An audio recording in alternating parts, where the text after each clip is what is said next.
धर्म के नाम पर किया जाने वाला अधर्म ही पाखंड होता है।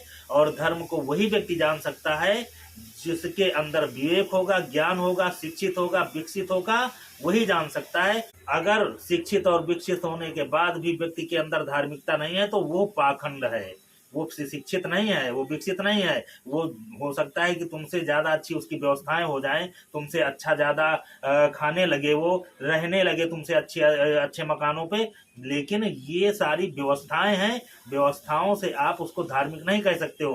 तमाम अधर्मियों की रावण की सोने की लंका बनी हुई थी। चौहट्ट हट्ट सुभट्ट बीती चार पुर बहु विधि बना, गजबाज खच्चर रथ बरूधन को गने बहुल, रूप निश्चर जूत अधिबल सेन वर्णत नहीं बने, है ना। तो ऐसी रावण की अधर्मी की लंका जहां सारा सुख है, लेकिन उसको अधर्मी कहा गया कि नहीं कहा गया। जय विधि होई धर्म निर्मूला, चलई सदा वेद प्रतिकूला, है ना। भुज बल विश्व बस करी राखे से को स्वतंत्र मंडलीक मणि रावण राज करे निज तंत्र। रावण से ज्यादा विकसित कोई देश हो गया है क्या, जिसने ग्रह नक्षत्र और सारी चीजों को अपने अधीन कर लिया, काल को भी अपने अधीन कर लिया। उससे ज्यादा विज्ञान अभी कोई बढ़ गया है क्या। जैसे रावण ने सब कुछ अपने विज्ञान ज्ञान और सबसे अर्जित कर लिया, लेकिन भगवान पर भरोसा नहीं रहा उसका, और इसलिए वो कह रहा है कि अगर भगवान ही आ गए हैं तो हम मर जाएंगे, तर जाएंगे, और अगर भगवान नहीं है तो फिर हम इनको मार देंगे। तो शंका रही कि नहीं।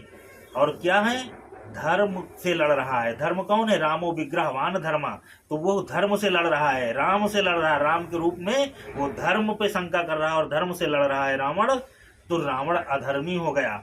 तो और अधर्मी ने क्या क्या नहीं किया, अपने सर तक काट करके जिसने भगवान शिव को खुश करना चाहा, तो उसको आप क्या कहोगी।